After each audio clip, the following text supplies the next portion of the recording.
Arkanuddin salasah. Agama itu rukunnya 3. Iman, Islam, ihsan. Iman tauhid, Islam fiqh, ihsan akhlak. Ketauhidan kita, keyakinan kita memantapkan kita untuk dalam beribadah, maka temukan dalam syariat. Fikih yang kita jalani akan mengantarkan kita pada taat. Kalau sudah demikian, keyakinan kita dan ketaatan kita harus kita implementasikan dalam kebaikan. Itulah akhlak.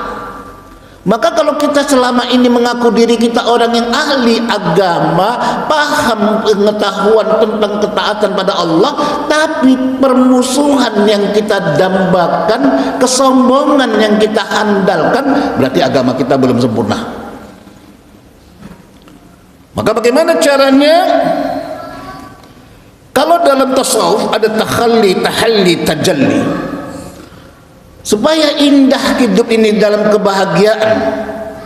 Saat kita yakin ada surga dan neraka, yakin ada akhirat setelah dunia, maka kita taat untuk menjadi orang yang bertakwa, laksanakan perintah dan jauhkan larangan. Maka kita berusaha menjadi seorang yang muslim yang taat. Al-Islam, orang yang berserah diri kepada Allah. Maka Allah katakan dalam surat nomor kedua ayat 208, ya ayyuhalladzina amanu udkhulu fi silmi kafah wa la tattabi'u khutuwati syaitan innahu lakum aduwwun mubin. Jadi seruannya orang yang beriman masuk Islam kafatan.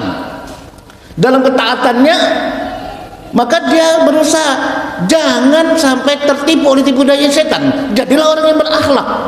Karena setan ini makhluk Allah yang tak berakhlak sama sekali. Kenapa? Karena dia berani tolak perintah Allah. Maka ketika kita menolak perintah Allah, berarti kita orang yang tertipu oleh tipu daya setan. Kalau kita taat dalam perintah Allah, berarti kita sudah bisa mengendalikan setan, jangan sampai kita tertipu daya oleh tipu daya setan. Maka bagaimana caranya? Yang pasti adalah kita kendalikan hati ini. Maka inilah perlunya iman, Islam, ihsan, keyakinan, ketaatan dan kebaikan. Maka kita merasa ahli ibadah, tapi kita enggak ada kebaikan sama sekali, kesombongan yang datang, mimpi kita kalau berharap surga di akhirat nanti. Siapa yang menyampaikan demikian? Allah.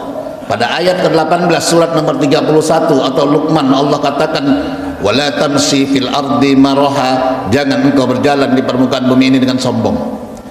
Bahkan ditegaskan lagi kepada kita dari Nabi Muhammad SAW dalam sabdanya, la yadkhulul jannah man kana fi qalbihi mithqala zarratin min kibrin. Takkan masuk ke dalam surga orang yang ada dalam hatinya walau sebesar biji zarah rasa sombong dalam hati ini. Maka bagaimana? Kendalikan diri kita dengan cara apa?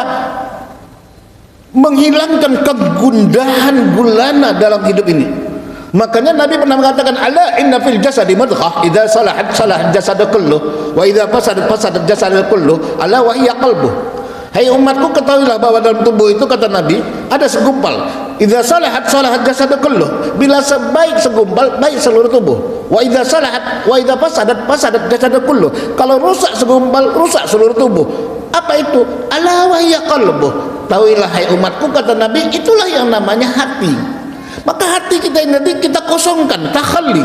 Dari apa? Sifat yang mazlumah, yang tercela. Baru kita isi tahalli dengan cara apa? Memasukkan sifat mahmudah yang terpuji. Baru nanti ketemu tajalli Allah segala-galanya. Hidup ini akan terasa indah. Makanya bapak-bapak sekalian, jamaah sidang Jumat Masjid Jami' At-Taqwa yang kami muliakan, kita selama ini pernah dengar syariat, thariqat, hakikat, ma'rifat. Bahkan kita cuma mendengar saja dan tidak mau tahu tentang itu. Kenapa? Karena kita anggap itu tingkatan yang luar biasa. Benar, orang bersyariat meningkat dalam thariqat, orang berthariqat meningkat dalam hakikat, orang berhakikat meningkat pada ma'rifat. Orang yang ma'rifat kadang-kadang nggak ngerti, akhirnya dia kena siasat. Siasat apa? Tipu daya setan yang menjadikan dia udah hebat. Tidak.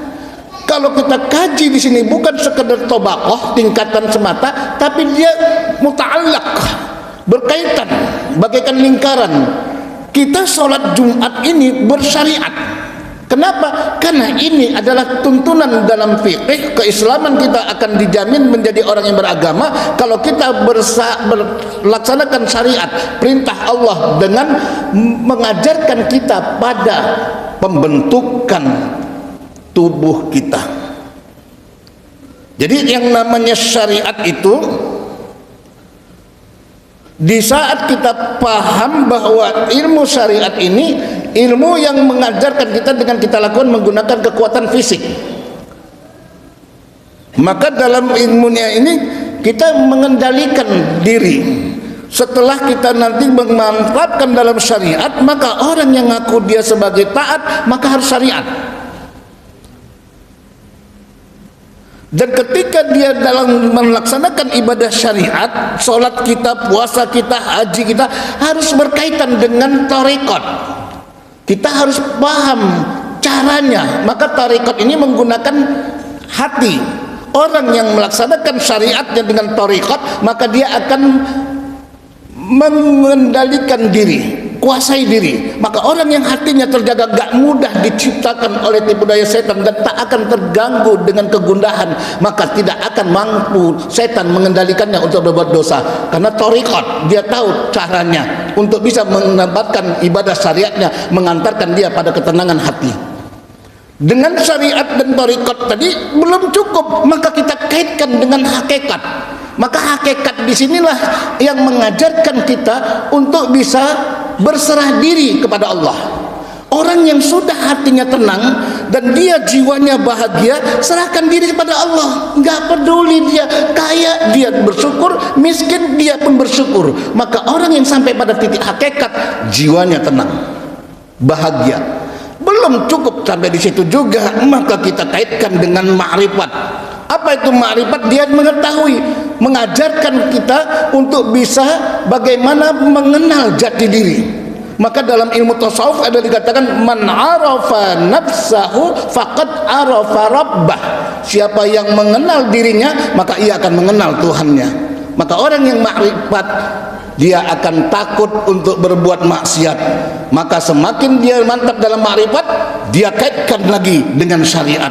Seketika kita merasa dekat dengan Allah, jangan tinggalkan sholat, jangan tinggalkan puasa, jangan tinggalkan hal-hal yang merupakan perintah untuk kita taat kepada Allah.